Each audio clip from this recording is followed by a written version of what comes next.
ancestors hunted and gathered their food. Then they realized they could domesticate crops and animals. When people realized that there was a faster, more efficient way of farming, they began using that method. That was factory farming.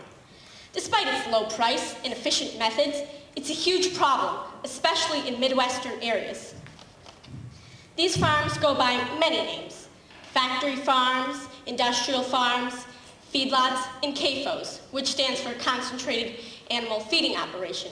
They all mean the same thing, though: a strict system for raising livestock using intense methods.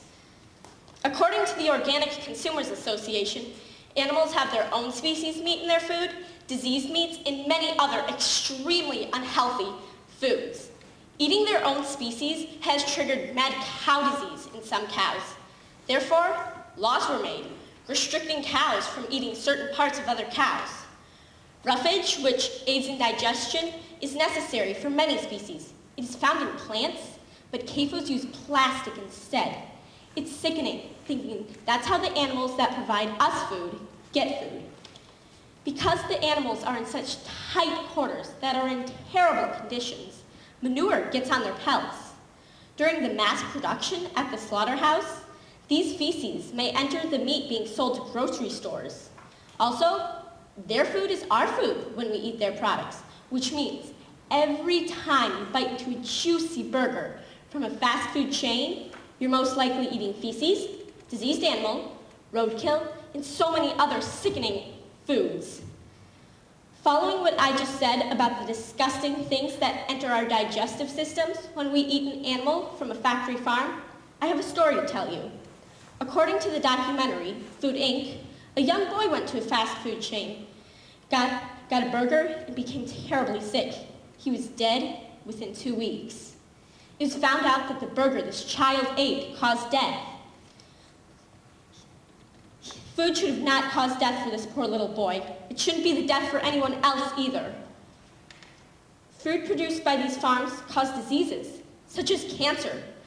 These diseases are horrible, but factory farms bring in a much more silent, yet much more common killer: obesity. Because of the high amount of fattening corn the animals are fed, CAFO-grown foods are more fattening for people too. According to Healthfully, 35.9% of Americans are obese as of 2010. As I said before, we have many industrial farms in the United States, leading to more accessibility Americans have to food from feedlots. In 2012, there were about 27,123,613 feedlots in the U.S., according to Food and Water Watch. CAFOs also false advertise. According to the book, The Omnivore's Dilemma, when you might think, oh, these eggs come from free-range chickens, they must be okay to eat. They may not. That free-range chicken may have spent most of life in a pen small and cramped, living as all other factory farm animals live. And then, for around 2 weeks, they get a slightly bigger pen outside. The farmers do this, so they won't be prosecuted with false advertising, but they want the most efficient method as possible for farming. And as people grow more aware of factory farming, they want assurance that no animal was harmed in the making of their food. Adding on to that, a local farm in northeastern Wisconsin started out as a small farm. As a quest for profit, they expanded illegally into a CAFO. They've been breaking several laws, including a tremendous extent of herd growth, as I just mentioned, and also a request for a manure pit in an illegal area. They were able to stay in business due to lack of compliance. Now, they have around 2,000 cows. They lead people to think they're a small family farm, but they're really a CAFO, same as any other supplier to huge restaurant chains. Another instance with false advertising was on the news. I was watching, and it seemed to be following a nice local farm.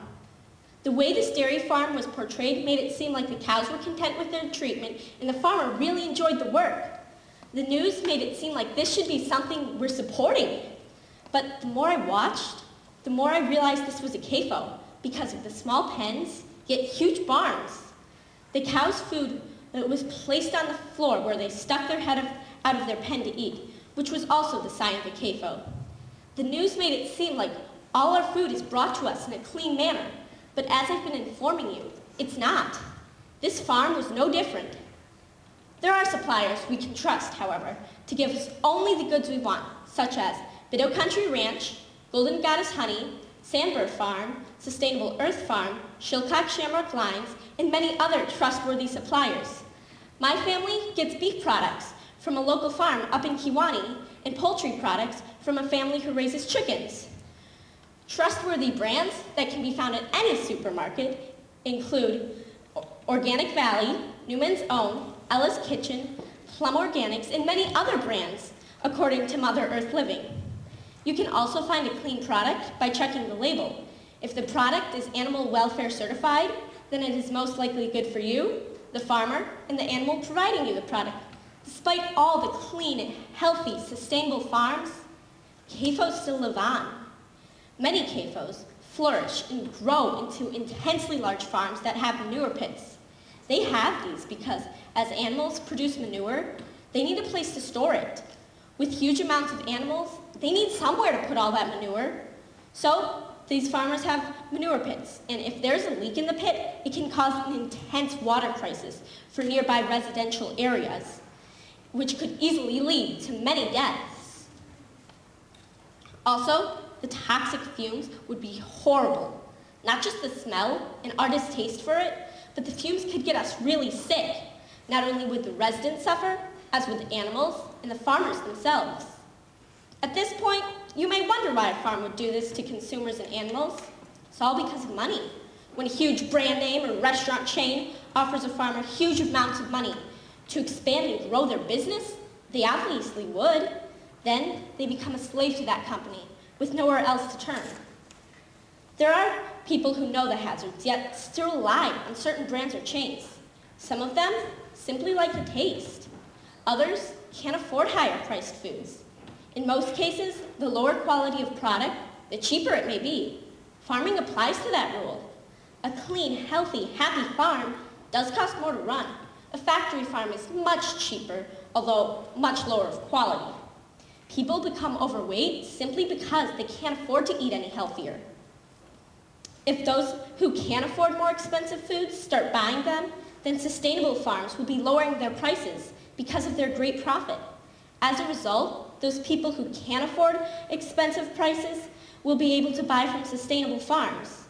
CAFOs will lower their prices in hopes of bringing in more consumers.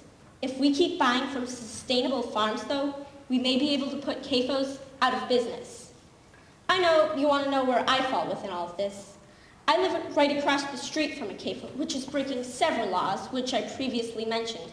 As they started discussing putting in a manure pit, which they thought shouldn't be the legal 1,320 feet from residential areas, but rather 355 feet from residential areas, stories came up about previous communities that had manure pits. Since finding the truth about the farm across the street from me, I've learned so much about the dangers society faces with these farms. I'm passing this knowledge down to you because it is important that we know where our food comes from, and I can't solve this problem alone. The whole community must decide to take an action. Then progress can occur. As I leave you, I don't want you to go home, throw out all the products that potentially could have come from an industrial farm, and strictly eat products that only you or someone you know has grown. Buy from the farms or brands I previously mentioned. Buy products that have been animal welfare certified, or do research to find out about restaurants and brands that support feedlots. Also, don't immediately assume whatever the box of dairy or meat products says is true. Support true local farms, not CAFOs. If we can conquer the largest problem in the agriculture industry, we may be able to thrive off food and not let ourselves and the world suffer because of it. Thank you.